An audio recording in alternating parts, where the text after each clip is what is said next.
Candace. And I'm Ripley. And this is Comicsplaining. The show where we take a bite out of the title. The fuck? It really does look like someone just took a bite out of the fucking O. Yeah, and the R at the corner.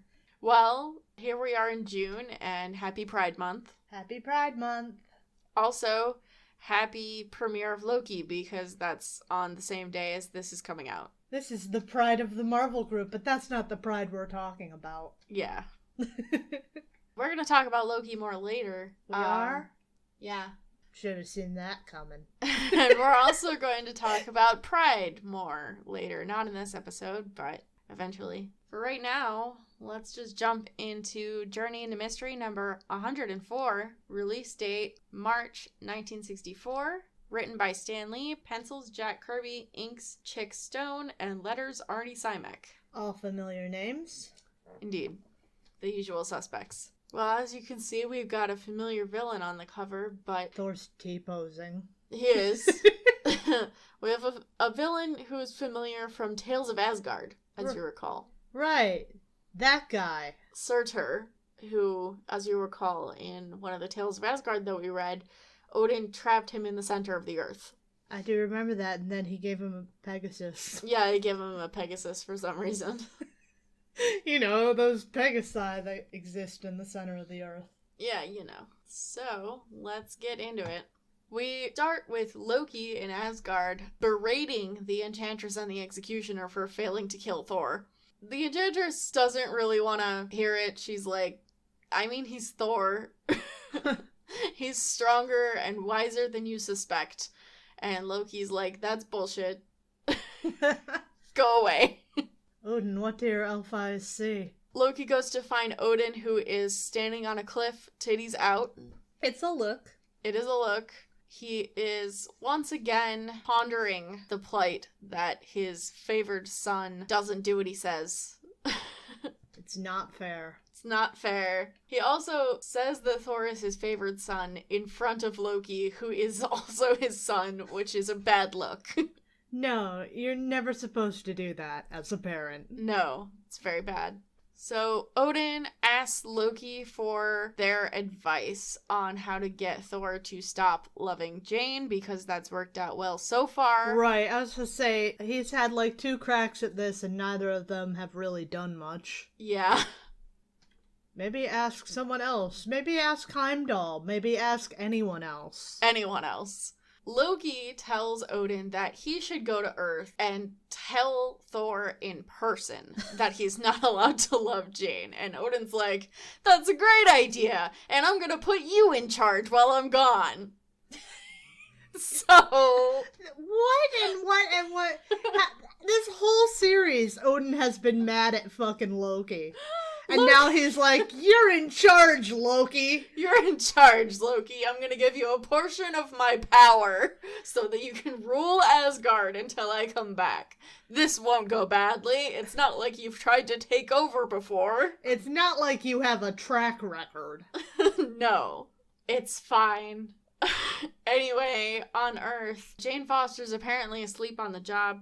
Dawn doesn't seem to mind much because they only recently had their encounter with the Enchantress and the Executioner, where she got sent to another dimension, so I think it's pretty reasonable for her to be a little worn out. Right, why didn't you give her the rest of the day off, Dawn? Well, that's exactly what he does, because she's, having trouble and... Why did he not give her the rest of the day off before this? I assume this was, like, the next day or something. Maybe. Anyway, he sends her home for the rest of the day, and then he's looking out the window thinking that something ominous is about to happen, because he knows his genre. He decides to turn into Thor and fly around the city to see if he can't get the jump on whatever is about to go down. He doesn't know that something's about to go down, but it is, so it doesn't really matter. I mean, something's always about to go down. Exactly. Meanwhile, Odin appears on a random street in the shady section of town, and immediately some dudes try to jump him, and that doesn't go very well. So that was a fun couple of panels where Odin, engulfed a guy in red soup. Yeah, basically. Loki on Asgard is I actually reveling. really like these panels. Yes, Loki is reveling in their newfound power and knows that once Odin comes back, they won't have it anymore. So they have to do something to make sure that Odin doesn't come back. So using the power that Odin gave them, they release Skag the Storm Giant from the Circle of Flame in which Odin had imprisoned him. Now, that was in Tales of Asgard, except it was Ymir, the ice giant, not Skag. So I can't really tell if that's a retcon or if Odin is just really fond of imprisoning people in circles of flame. I want to go with the latter. Yeah. Loki also frees Surtur, who was imprisoned in the depths of the earth, as we could have figured out. Surtur does not look the most intimidating. No, he's a little funky looking. He hasn't quite... solidified. Yeah. I mean, a lot of these designs are not what they will be later. Speaking of which, Heimdall hears Loki doing these enchantments and... Heimdall put pants on. He did put pants on, and... knowing that Loki's up to no good, but he can't leave his post at the Rainbow Bridge, he sends Balder the Brave to go find Thor and Odin on Earth and tell them what Loki's up to. I like that Heimdall's shield is a neon pink H. Yeah. It's pretty iconic. Balder sets off for Earth on Odin's Pegasus that he has because Surtur spit it out of a volcano, as you do. As one does. And he has apparently rendered himself invisible to anyone who isn't immortal, which is fine. But Thor sees him immediately and hurls his hammer to snag the reins of the horse, which seems bad. I don't think that would be very good for the horse. I don't think so. Sorry I killed your horse, Dad. Yeah. Thor and Balder meet up, and Balder tells Thor that there's trouble coming, and they have to go find Odin, because Surtur and Skag have been summoned by Loki. Odin is a fucking nightmare for customer service. He is. Odin is walking into Don Blake's office, because that's the only place where he would go, right? He walks into Don Blake's office, and Jane is like, "Excuse me, sir, there are other people ahead of you." And Odin says, "Silence! I want to talk to the manager!" "Silence, foolish woman!" And he, hypnotizes her to let him into Don's office. Can he do that? I guess. Sure. Well, that's not the most egregious thing he's gonna do in this comic, trust me. On this very page, in fact. He goes into Don's office just as Thor is coming in the window. And Thor reveals to him that Surtur and Skag are coming, and Odin says, "Well, we're gonna have to fight them, but we don't want all of the humans to get hurt." So he uses his power to stop time and send the entire human race into another dimension. Sure, why not? So none of the humans will be aware of anything that's happening. And they'll just come back and time will unfreeze after they're done. I mean, that's one way to handle the whole people get hurt during superhero battles thing. Just send all of them to another dimension. Yeah, I wish we'd thought of that before. Indeed. Hey, Doctor Strange, why can't you do that shit? What the fuck is this landmass? I don't know. Is this... The Earth that's depicted on this panel is not very good. It's very strange. With all the humans safely deposited in another dimension, the three of them go out to meet Skag, who's walking through the ocean, and coming to meet them with his giant club. So how big is Skag? I mean, this big? Okay. Well, I'm just trying to figure out how big his club is. In terms that this can be understood. It says that the club is 10 tons. That I don't know if that... not help at all. Well... I don't know the density of this fucking club. He's walking across the ocean, which is a lot. And, I mean, just look at the scale next to Balder and the horsey. Yeah. That's the best I can do for you, because Skag is not a recurring character, so he doesn't have stats. It's bigger than a tree. He is bigger than a tree, that's true. I meant the club. Oh, the club, okay. It's bigger than a tree. It sure is. Maybe like a redwood tree. Real tall bitch. Odin allows Balder to fly out to make the first strike, and Balder successfully obliterates his 10-ton club with a sword. which is pretty impressive, I think. Yeah. In response, Skag creates a giant water spout and bats him aside, and then it's Thor's turn. Thor goes out to fight him, but wait, suddenly this big fireball. It's Surtur. He still is very underwhelming. He really is.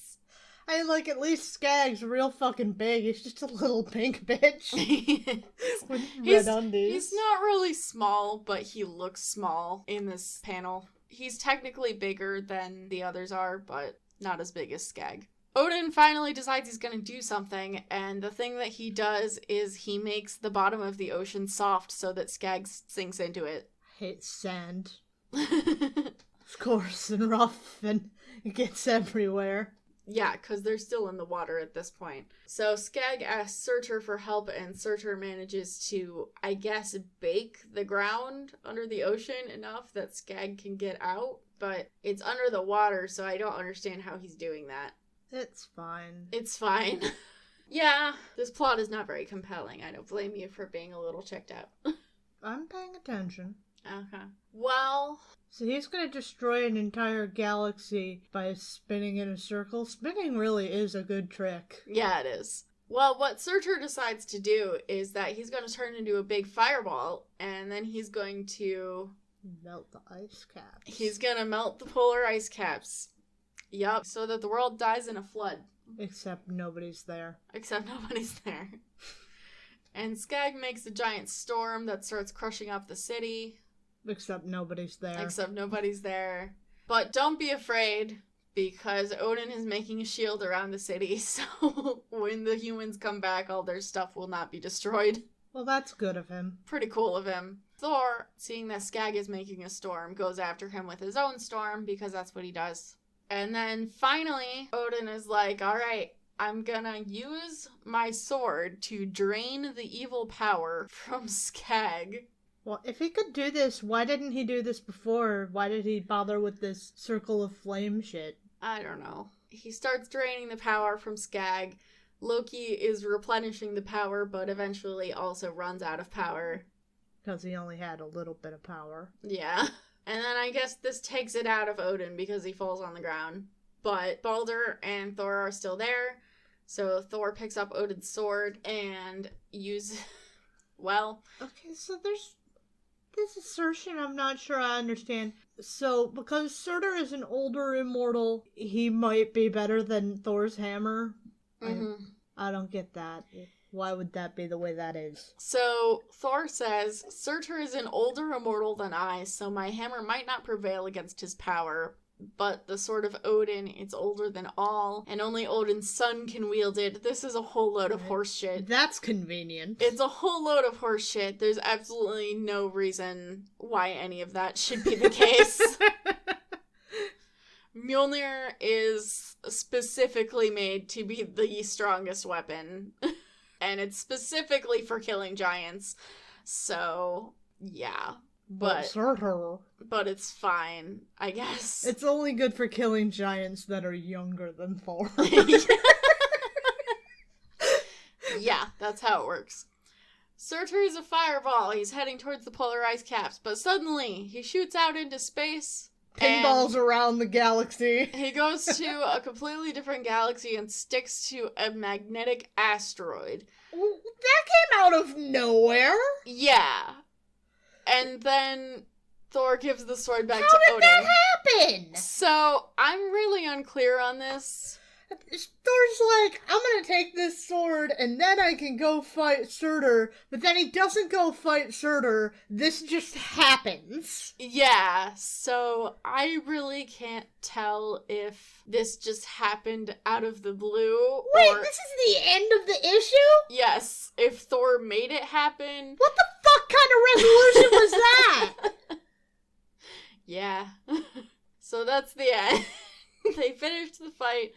Odin goes back to Asgard and puts all the humans back on the Earth, and Don goes back to his office, and Odin tells Loki that, oh, you're in trouble, young man. The tale of the scorpion and the frog. Yes. Is really all I have to say about that. Yeah.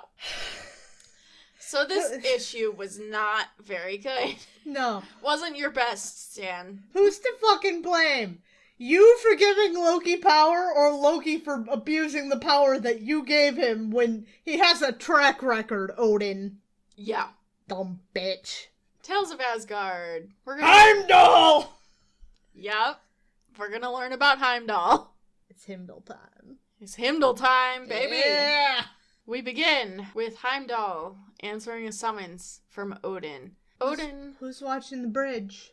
Well, that's what this is about. Odin tells Heimdall that the Rainbow Bridge has been completely unguarded for a number of years, I guess. And he wants to hire a sentry to guard the bridge.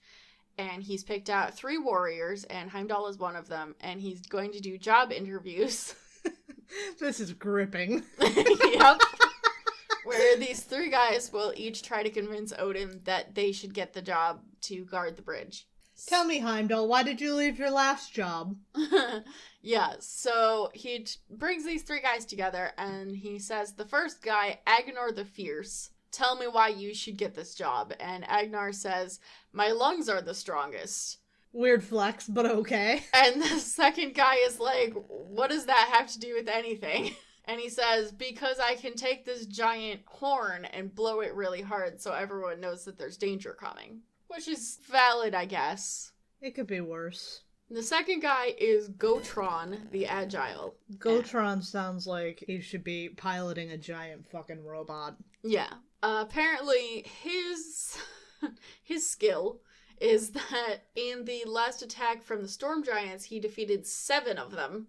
So that's cool. And then Odin turns to Heimdall and says, all right, what do you have to offer? And Heimdall says, I have senses that can tell when danger is approaching, and I will prove it in the garden. Senses. I will prove it in the garden.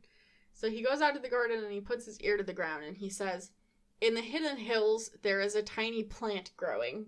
Wow, that's really dangerous. Yeah. There's a tiny plant growing, so Odin sends his gardener out to the hidden hills to find this plant because, as they say, nothing can grow in the hidden hills because a dragon breathed his fiery breath upon the land.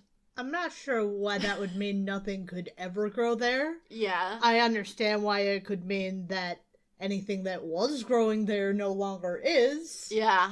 But, like, birds exist. Yeah. Well, the gardener goes and he finds this plant, and Odin is amazed by it, and he says, your ears indeed are wondrous sharp, loyal Heimdall, but I have heard that you still have other powers. And Heimdall says, yeah, I have cool eyes too. I can see everything. In fact, right now, I see a band of storm giants coming to attack us, but they're 2 days away still. So here's a thought. Why are we only hiring 1 guy to watch this bridge? If you would hire 3 guys, you could have a 3-shift setup and set him off so Heimdall is not forever stuck on the Bifrost. Yeah, he needs to sleep sometimes. Right, he needs to sleep. The man deserves to eat. He deserves to wander and do shit other than just stand in this one place forever. Just hire them all. You've got a 3-shift deal here. Odin doesn't want to pay all their wages. Yeah, y'all should unionize. Yeah. So he tells them there's an attack of storm giants 2 days away, and Odin sends out a war band to go get them, and they come back with the storm giants imprisoned, and Odin is like, hell yeah, Heimdall can hear everything and see everything, so he's the obvious choice for this job to tell us when there's bad people coming. Yeah. Yeah. So he gives Heimdall the job, and Heimdall has the job. Heimdall has the job. Ta-da! Yay! Wasn't that a really exciting job interview? Still, it's nice to get some backstory like this. Yes. In the mythology, Heimdall is, well, he's the guardian of the Bifrost. He can hear everything and see everything, and he has the Gjallarhorn, which he blows at the end of days when the hordes of evil are coming. And also, he was born from 7 mothers. How's that work? I don't know. No fathers, 7 mothers. And also he came out of the ocean. Heimdall's many lesbian fish moms? Yeah. Yeah. Cool, I guess. Yep. So, that's Heimdall. Happy Pride Month! Happy Heimdall Pride. has 7 moms! Fuck yeah! Good for him. Next we have Journey into Mystery number 105 from April of 1964. Written by Stan Lee, pencils Jack Kirby, inks Chick Stone, and letters Artie Simek. So Thor is at an Avengers meeting. Everybody looks really bored. They are really bored, and in fact, they're saying that they're going to wrap it up because there's nothing going on right now. Hey, Cap is here. Cap is here, and also Janet and Hank are a couple now. Sure. Yeah, and also Tony's mask looks really weird. Yeah, what the fuck has Tony got on his face? Yeah, it's really weird. Well, they're just wrapping up this meeting. They have nothing to talk about. Thor tells Hank that he's lucky that he can have his girlfriend just riding on his shoulder all the time. And Jan's like, don't you have a girlfriend, Thor? And Hank is like, oh, we all agreed that we're not going to ask each other questions about our personal lives. This is why the Avengers have fucking coworker energy. Exactly. Exactly. You don't know anything about each other. One would think that being friends would make you a better team, but... Right? I get the vibe that this is supposed to be in consideration of the people who have secret identities, aka 2 of the people here. But you could just not share that. You could still talk about, like... Share the things you want to share. Right. Avengers meetings won't be so boring if you at least talk... When the meeting's over, you can sit there and talk about whatever TV you're watching or something. Right, exactly. No, we can't go prying into the personal life. What if we find out that Thor likes Wheel of Fortune? Wheel of Fortune. Wheel of Fortune. That's excellent, thank you. Well, the meeting is over. Thor says they're going to have another one in a week, so get ready for that. Sounds exciting. Hank and Janet take off first, and then once they're gone, Thor takes off himself. And on his way, he spies the Cobra hanging out at the top of a building. The Cobra also spies him and decides he needs to get the fuck out of there. Pretty reasonably. Fair. So he slithers down the building, and then he shoots something at Thor because he's got his gadgets. Yeah. Yeah. And then he yanks Thor down with his cable thingy. There was a name for that, but I can't remember. Cobra cable. No, that's not what it was called before. It's not what it was called before, but it's what it's called now. Sure, the Cobra cable. The Cobra cable. That's the best we could come up with. You had several months. Thor is falling, but he can fly, so it doesn't matter. Right. But, you know, while he's falling and then flying, Cobra has time to slink into one of the windows nearby. And whose window should he happen to slink into but Calvin Zabo? So, Calvin is not before, but now confirmed to be a scientist. Last time he was just like a criminal who happened to be good at chemicals. So now they've confirmed he's a scientist. He is in his lab mixing potions, and the Cobra tries to sneak up on him, but suddenly he drinks the potion and he turns into Mr. Hyde. Wizards make potions. Scientists make formulas. Oh, I'm so sorry. I'm so sorry for the inaccuracies. The 2 of them start to tussle because Cobra broke into this dude's apartment. Fair. Very fair. Cobra is surprised that Hyde is able to fight off his, like, poisons and gases and whatever. And, of course, they're also talking this entire time. And finally, Hyde says something about Thor, and Cobra's like, oh, you also fight Thor? We should work together then. Because I guess that's just how you meet people when you're a supervillain. One of my favorite things is the idea that supervillains have a bar. Yeah. I love that. What is it? The bar with no name. The bar with no name. That's what I was thinking. Yeah, we don't have that at this point, unfortunately, so there's no, they just meet one another by breaking into each other's houses. There's no supervillain mixers yet. To be fair, I don't know if there are enough supervillains to have a supervillain mixer yet. I don't know. But they decide to team up because the two of them say they almost beat Thor, which I disagree, but okay. And they think that together they can't possibly fail. Thor, two wrongs make a right? Yeah. Thor goes back to his office because he can't be away for too long or Jane will get suspicious. And he does have to be a doctor And sometimes. he does have to be a doctor, yes. So he goes into his office and starts working, and Jane comes in and she's like, "Hey, doctor, would you mind if I leave a little early? Because I have a date to go to." Oh, no. Yep, and Dawn feels sad about this. God, I fucking hate this whole... I wanted him to be angry, or... It's like, why would he not react? It's like, I must act like I don't care. Why is he acting like he doesn't care? I hate this shit! Yeah, so Dawn decides that because he can't date her, he has to act like he doesn't care. And then Jane gets mad because he's acting like he doesn't care. I hate it. Yada, yada, yada. How many times have we seen this same fucking shit? A lot. Yeah. Hyde is showing the Cobra an invention of him. So he calls it a time reversal ray, which is a lot. But then he demonstrates that he points it at the Cobra and it makes a projection of the Cobra's past. Okay. So it's not really a time reversal ray. Right. That's a very badly named gadget. Yeah.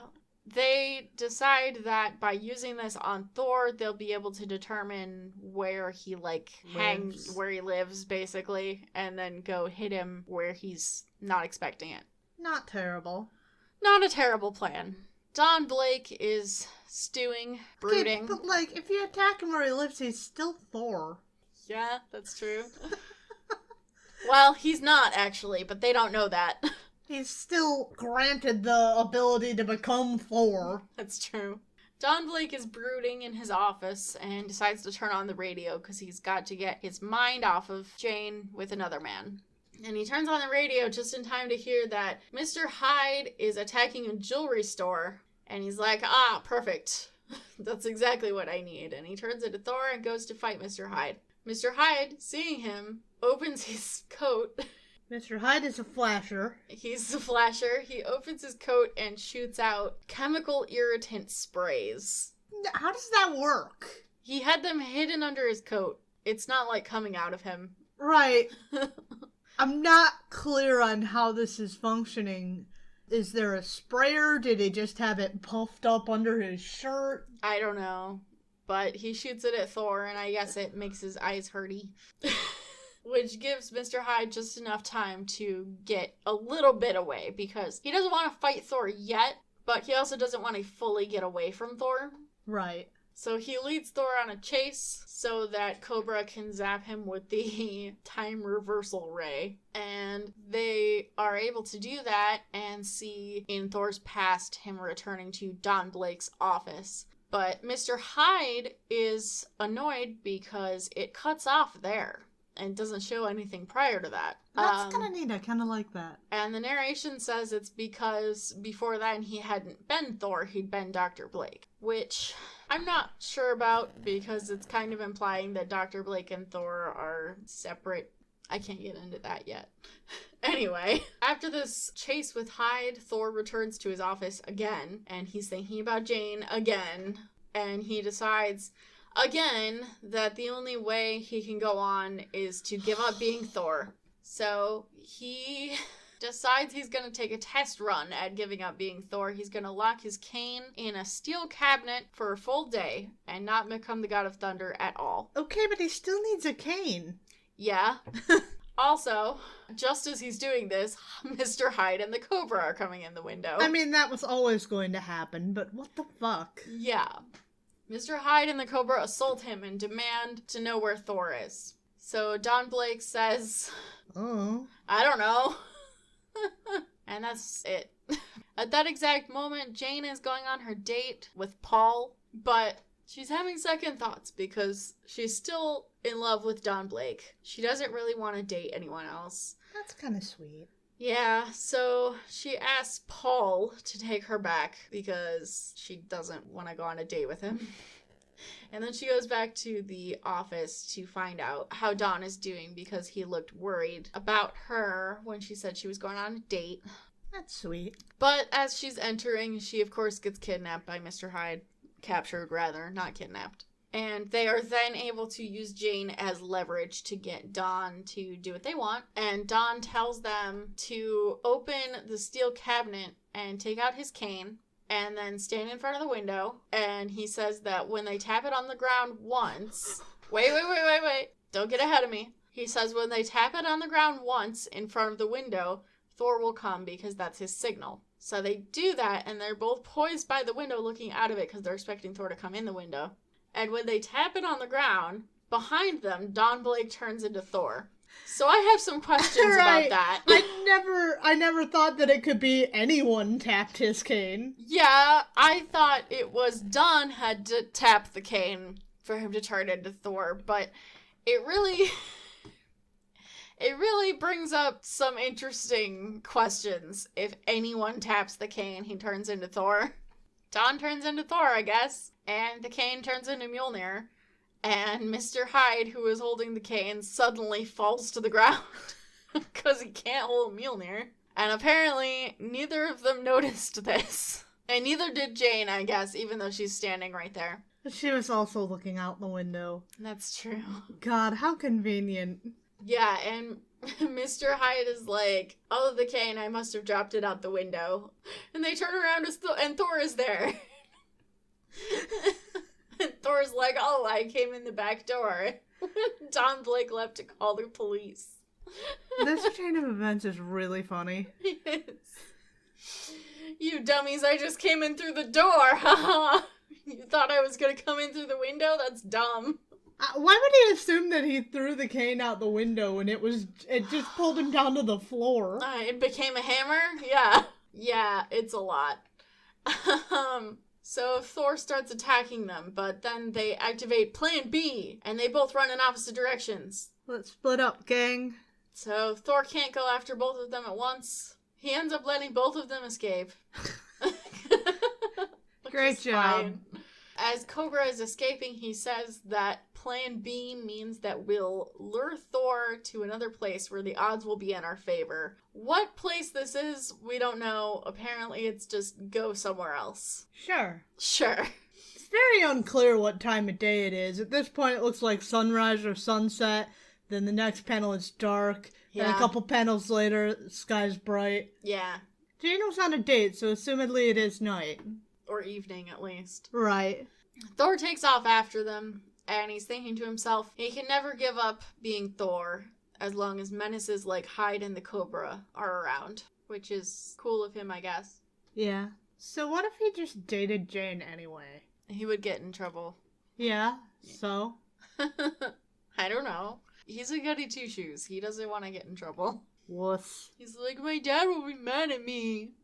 Just do it anyway. He's already mad at you. It's true. Hyde goes out to a junkyard, a car junkyard, where he's going to lure Thor, and he gets Thor to start chasing him down the street, and finally he ducks into a heavy machinery show where there's a whole bunch of people attending. Thor goes in there and he's like, I can't fight him with all these people around. And Hyde is like, aha, I knew he wouldn't fight me with all these people around. So he starts picking up the heavy machinery and throwing it at Thor. But Thor is able to defend himself, of course. Right, like, he can't go throwing his hammer around, but it's still there. Behind him, the Cobra is coming down the wall, and he gets into this claw machine thingy. Because he's thinking that no living human can lift Thor's hammer, but maybe a machine can, and it turns out it can. So that settles the debate about whether or not the Vision can lift the hammer and the elevator. We did it. Right, but the Vision's sentient. Yeah. So he should have to follow people rules. Well, he does. Okay. So the Vision is worthy, the elevator is not. Yeah. Cool. Why doesn't the Vision get Thor powers?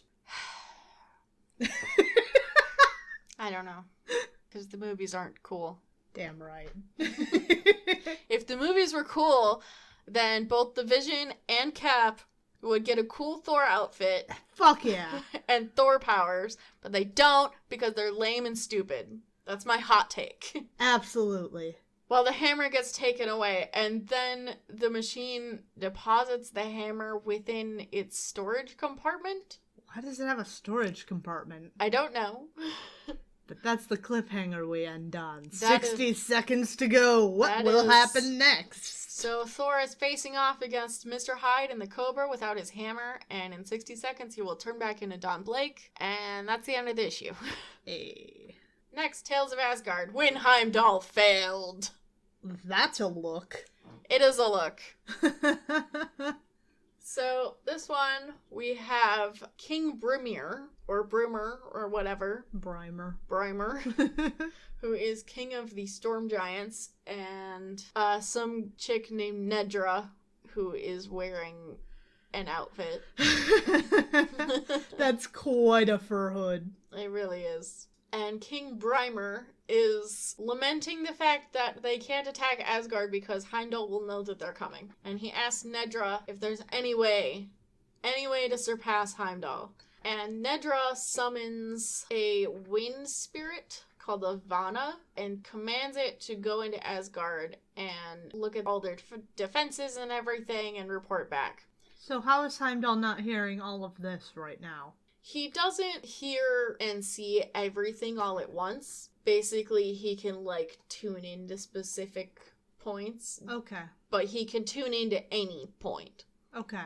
This Vana, this wind spirit, apparently, moves too quickly and too silently to be seen or heard. Okay. I more meant the discussion, but I understand. I understand what you were asking about. I'm continuing on. Right. So the Vana goes across the Rainbow Bridge, and Heimdall can't hear or see it, but he's overcome with a sense of unease. He feels that there's something shifty going on. The Vana, however, still gets past him and begins to note down the defenses of Asgard, and even makes it into the royal chamber where Odin and his war council are planning. But Heimdall sends word to the council that he hasn't heard or seen anything, but he thinks something is afoot. And because of this, Odin is able to tell everyone to shut the fuck up for a minute so that he can notice that there's something in the room. And then he is able to, with his bare hand, catch this wind spirit. Because of this, he summons Heimdall, and Heimdall is like, I'm so sorry, I failed. I let something in without knowing it was there. And Odin is like, well, actually, you didn't. Even though you couldn't see it or hear it, you knew something was wrong, and you still managed to warn me before it was too late. So you did a great job. Employee of the month. This is a pretty lame failure. Yeah. A failure that isn't actually a failure. That's pretty weak sauce. I was promised Heimdall failing. I figured there'd be consequences for this. No, Heimdall doesn't fail. He's a good, perfect boy. He's got his thighs out again. Yeah, I was gonna note that earlier, but you were on a roll. I didn't want to tell you that Heimdall wasn't wearing pants anymore. So is Odin. It's a summer look. Skies out, thighs out. Journey into Mystery number 106 from May of 1964. Written by Stan Lee, pencils Jack Kirby, inks Chick Stone, letters Artie Simek. Same as the other two that we read. Yep. Our pledge to you, if you don't like this epic battle, you might enjoy Millie the Model. I don't think I would enjoy Millie the Model. Yeah. So here we go. The epic conclusion to Mr. Hyde and the Cobra. Thor is facing down Mr. Hyde and the Cobra without his hammer, but he's still super strong, as people tend to forget. So he just, rips up the floor and tosses them aside. And then he runs into the crowd of people and gets lost among them so that he can turn back into Don Blake without anyone seeing him. Except for all the people. Except for all the people, but I guess they're panicking, so... They're not gonna know who it is. Right. So he's successfully turned into Don Blake without anyone seeing him, but the cane is now stuck inside this machine and he can't get to it. Mr. Hyde and the Cobra are riling up the crowd, searching around for him, but none of them can leave because the doors are locked. That's against the fire code. Yeah. Meanwhile, the police riot squad is coming. So that's gonna help the situation. The police get there, and they say that they will give them 5 minutes to come out and surrender. Or they're gonna go in. Guns blazing with Guns all these blazing with innocent all people. of these people. Yeah. You know, cop stuff. Mr. Hyde and the Cobra are still looking for Thor. Cobra is getting antsy because he doesn't want to fight the entire city. Meanwhile, Don is trying desperately to get into this machine, but he can't find any kind of weak parts or ports or anything that he can get into or pry apart. If he was still Thor, then he could break it apart very easily, but he can't now. So he knows that he needs to do something else. So he muscles his way out of the crowd to approach Mr. Hyde. And Mr. Hyde recognizes him, of course, but for some reason doesn't question why Don would be here. Right. Don says, I told you once before how to find Thor, and you let him escape. I'll do it again, but this time, hold on to him. And the crowd immediately turns on him and is like, what the fuck, dude? We like Thor. We like Thor. He's protecting us. Except he ran away, but it's fine. It's fine. He's just Weenie. planning, I guess. Weenie. So they all get mad at him. And Mr. Hyde and the Cobra take the bait, and Don tells them, I will tell you where Thor is, but first, you need to get my cane out of this machine. So he was fucking around with the machine. There was no button to get it out of storage? No, apparently. That's a bad machine. Yeah. They decide that they're gonna do this. I don't know why, because, like, they were using the grabber machine to pick up the hammer. No shit. So I don't understand how they wouldn't be like, but that's where the hammer is. Ba-doo, ba-doo, ba-doo, ba-doo. So Hyde's like, fuck yeah, I'll do that. And then Cobra's like, no, you won't. I'm gonna slither in. Oh, I hate it. Oh, I hate it. Yeah, so the Cobra is able to contort and slither through the machinery and can just about reach the cane, but not quite. And then he comes back out, and Mr. Hyde's like, you fucking moron. I'm just gonna smash it to bits. Which he does. And then he gets the cane and gives it to Don. And Don, once he gets the cane, turns and runs into the crowd again. This is his plan for everything. Once he's into the crowd, he turns back into Thor. And no one notices. Except for all the people. Except for all the people. And Thor goes back to fight the two of them. Cobra is freaking out. He's like... He is such a weenie. He is a huge weenie. He's completely lost his nerve. Mr. Hyde has decided he's gonna figure out how to work a giant sprayer machine for some reason. Instead of helping the Cobra. So Cobra's fighting Thor alone and gets captured almost immediately. But Mr. Hyde manages to use this sprayer machine to blow Thor away. Except Thor smacks his hammer into the ground and... Anchors himself. No, more than that. So here's what it says. Thor's godlike wrath flows down into his hammer, causing it to glow with naked energy. Energy which travels through the wooden floor like lightning until it strikes the gigantic sprayer, short-circuiting the machine and sending the evil creature who had operated it sprawling across the hall. So, it's not lightning, but it's acting like lightning. Why couldn't he just do lightning? That's his whole thing. Wood is not a great conductor. It's not. That's true. Maybe that's why he didn't do lightning. Right, but it still short-circuited the machine, so Yeah. it would have to be lightning. Yeah, it just says it's naked energy. Much to think about. Yeah. It's a lot. So Mr. Hyde has been blown away, and Thor throws the Cobra at him. Which is pretty funny. And now 5 minutes are up, so the cops come in. It's always pretty entertaining when you hit someone with someone else. Yes. And that's one of my favorite panels where Carol is hitting a dude with Tony. With Tony, like he's a blunt instrument. Yes. I love that. So the police are coming in. Thor turns away to look at the cops. And in this time, Mr. Hyde manages to slip behind a machine. And he drinks a potion that he has in his pocket. So he turns back into Kelvin Zabo. And then he slips away to the crowd. Which, like, okay, I guess he turned from Hyde into a normal dude, but we've Right. already established that Don Blake knows Calvin Zabo. Right.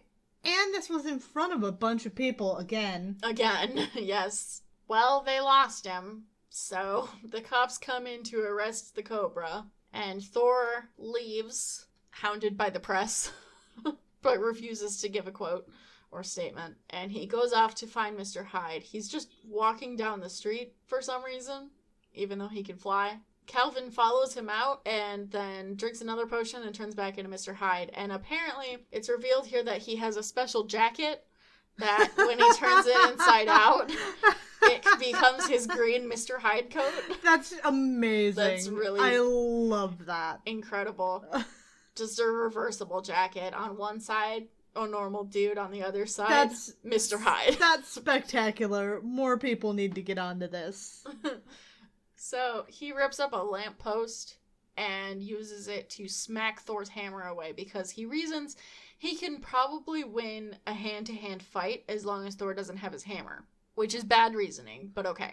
Right. It didn't help you too much last time. Yeah.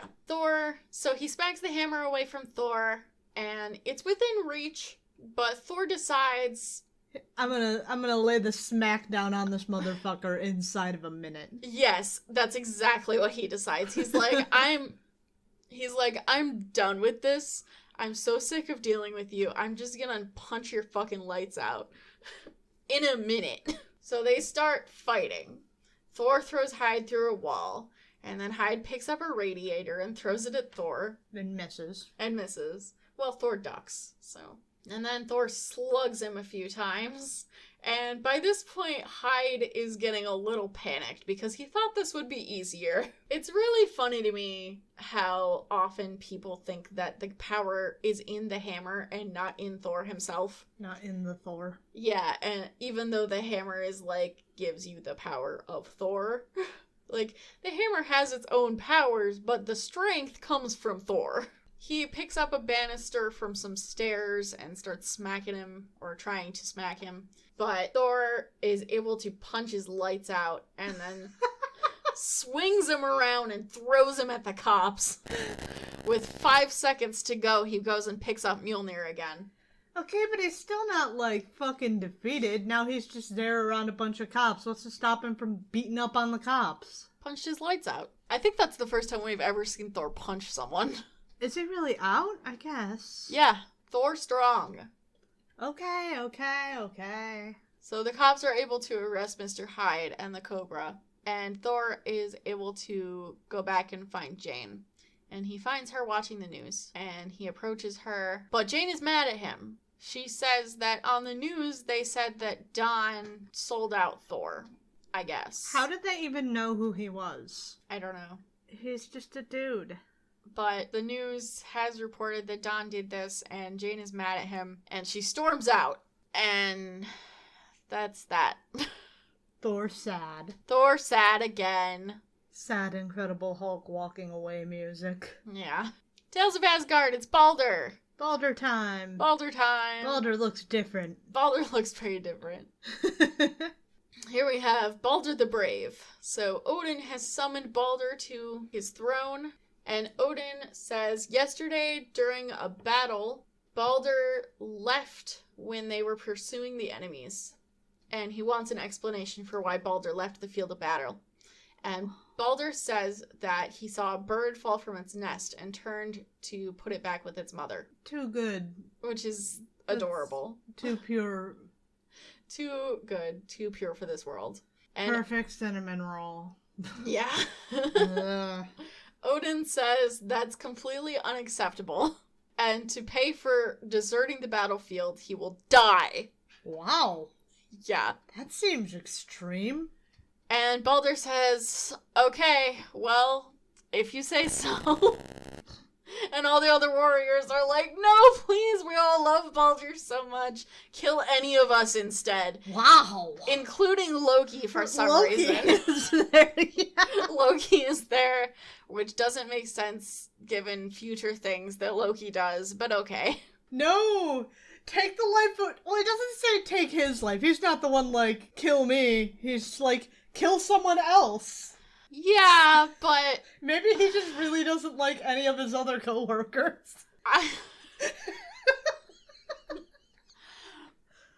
Okay, well, they go out to this field and Baldur strips down to his pants to die. Odin has his warriors, and he orders one of them to shoot an arrow at Baldur, but as the arrow is flying, suddenly a hawk flies out of the sky and grabs the arrow, and Baldur doesn't flinch. And then he tells another warrior to throw a spear, and again, Baldur doesn't flinch as a tree springs up from the ground and stops the spear, and once again Baldur has been saved. And then Odin turns to Thor and says, well, you're the only thing I have left. And Thor's like, I really don't want to bludgeon my friend to death, but okay, Dad. And then he goes to do it, but Odin stops him. And he's like, enough! The test is ended. It was I who summoned the hawk, I who called forth the plant. For I have a gift for thee, brave Baldur, the gift of invincibility, the gift which can only be won through trial and test. From this day hence, nothing can harm thee. I'm very confused about this whole test. Yeah. So, he made him do this so he could save him. Uh-huh. Is the test on Thor to say, I would rather not do this? I guess from context, the test was to see if Baldur would face down imminent death or run away from it or try to get out of it. But, like... And because he didn't, run away or try to get out of it, and he just, faced it down, then Odin saved him and then gave him invulnerability. Cool, I guess. So, because Baldur is so beloved by everyone, and Odin says, now for ages to come, the beloved Baldur will be living proof that the bravest are the gentlest. I guess. In the mythology, Baldur is invincible, but it's for a much more complicated reason than that. Can you explain it or no? I can explain it. I will try to keep it brief. Okay. Baldur in the mythology is Odin's favorite son. Yes. And he's the most beloved and most beautiful of all the gods. And he starts to have dreams of dying. And Odin and his wife Frigga are like, well, we can't let him die. So Frigga basically goes out to everything in the world and gets it to swear an oath never to harm Baldur. That's cute. Everything. Plants, animals, all the people, even, concepts like fire and ice and wind. That's really cute. Yeah, it's super adorable, honestly. It goes on from there, but that's basically why Baldur is invulnerable. Okay. Yeah. So that's all my issues. Well, probably not all of your issues. How dare you say that in front of our audience? You motherfucker. So, as mentioned, this episode is coming out the same day as the first episode of Loki, and we have to talk about that a little bit. I know you've been catching up on the Disney Plus shows. I have. I wasn't doing it before that because television shows have always been kind of a struggle for me. There's just so much, and I can never juggle the amount of time it takes to watch something versus having time to do things. I can't be doing something else and actively watching a TV show, really. My eyes have to pick one thing to do, but then I realized that my daily hour at the gym is about the perfect time to fit in 2 episodes of this shit. So it's like, okay, well, I'll actually get up to date, but then I wasn't up to date by the time Loki came out. Yeah. I just finished rewatching all of the movies. Well, not all the movies, but all of the relevant movies. All the movies you like. Well, I wouldn't say all the movies I like. Debatable. Both in that some of the movies are not the movies you like, and in that some of the movies you did not watch are movies you do like. Yeah.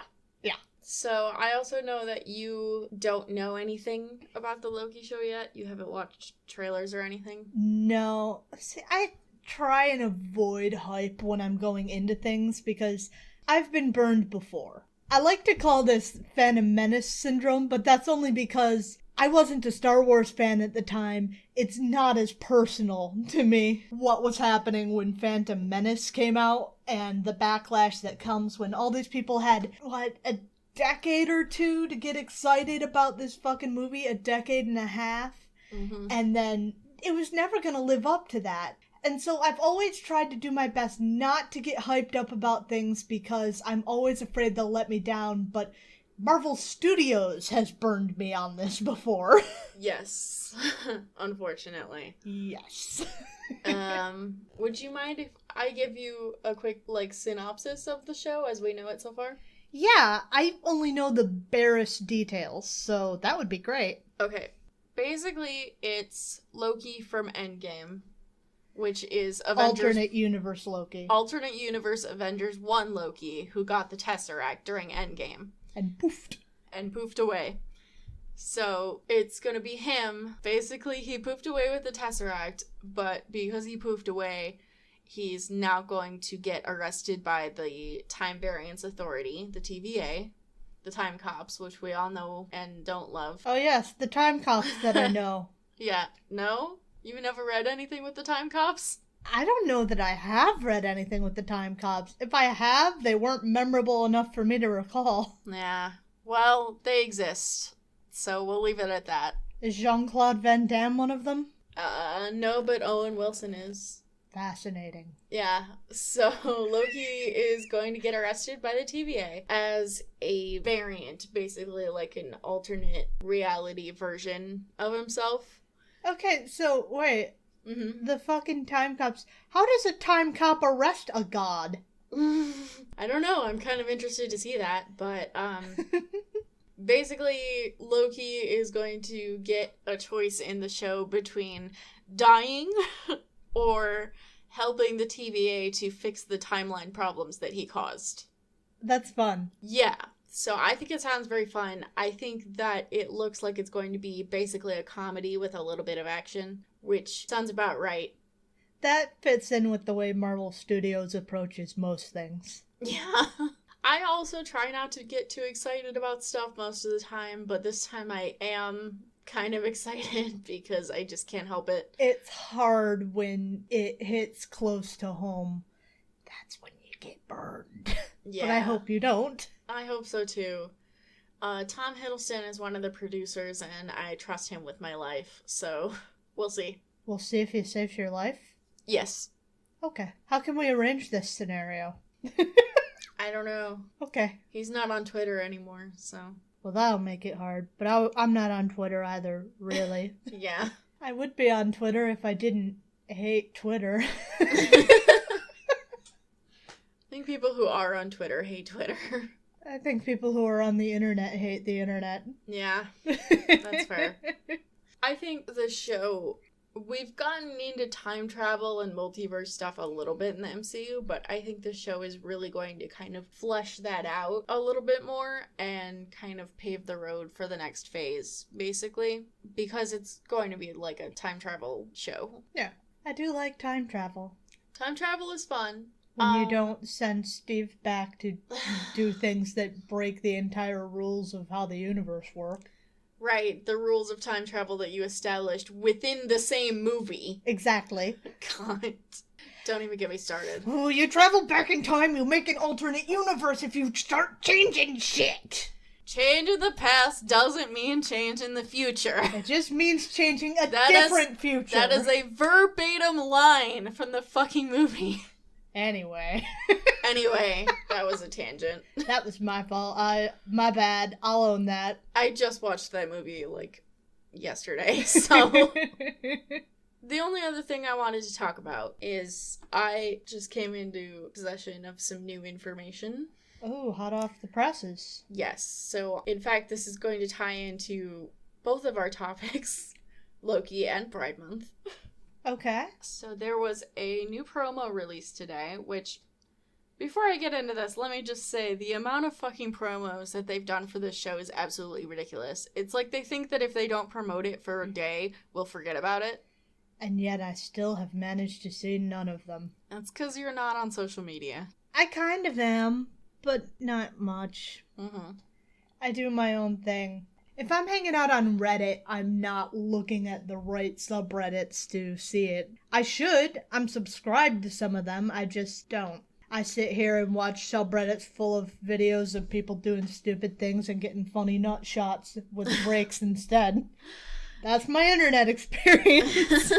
Yeah, I've watched the trailer and maybe like 2 of the teaser promos, but after a certain point, I was just like, it's too much. Like, why do I need 500,000 promos for Loki?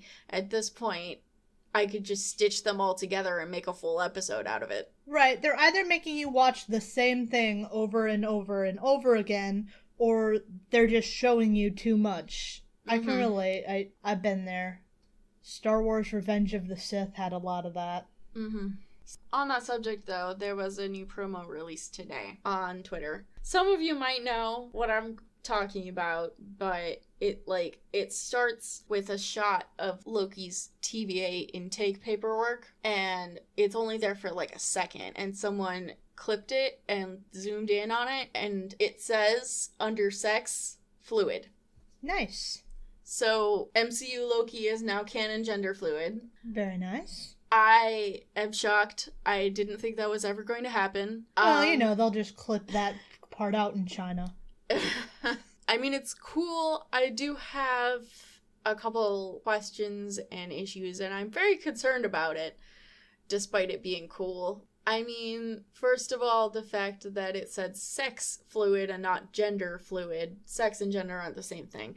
But also Loki's a shapeshifter, so technically his sex is fluid. Yeah. So I think you could go either way with Both that. could be accurate. Yeah. Also, I'm worried that they won't address it in the show. Or if they do, I'm worried that they won't address it very well. So we've never talked about this on the show, but for listeners out there, I myself am gender fluid. So, that's part of why Loki is so near and dear to my heart, and I would like to see it done well, Yeah. Do you think that just a small attempt is still worth lauding? I would still like to see it fully represented, but I'm gonna defer to you on this. I mean, if they at least make a mention of it, and it's not in like an inherently offensive or jokey way, then I could deal with that, Yeah. I've dealt with that in other places. Like, would I like for them to go the whole 9 yards? Yes. Can I deal with it if they just have, like, one scene where Loki's like, oh yeah, I can be either a man or a woman? Sure. That would be fine. Will you start chewing on the drywall if they say something offensive? Absolutely. Yes.